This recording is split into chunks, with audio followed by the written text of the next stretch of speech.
تیرا ہو کے ہے جینا، جینا ہے جینا ہے، تیرا ہو کے ہے جینا۔ اور ایسے ہی قرآن کریم نے ہمیں تعلیم دی کہ جب ہم کسی سے گفتگو کریں اور اس کو مخاطب کریں،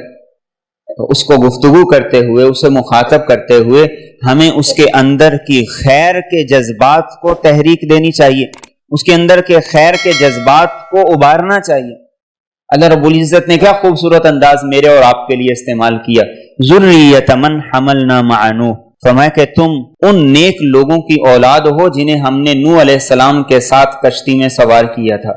لہذا ان جیسے نیک بنو، ان جیسے اطاعت گزار بنو، ان جیسے شکر گزار بنو، ان جیسے فرما بردار بنو۔ یہودیوں کو جنہوں نے انبیاء کو قتل کیا، ان کے خلاف سازشیں کی، اللہ رب العزت پر اعتراضات کیے، اللہ رب العزت کے بارے میں عجیب و غریب قسم کی باتیں کی، انبیاء سے مختلف قسم کے مطالبات کیے،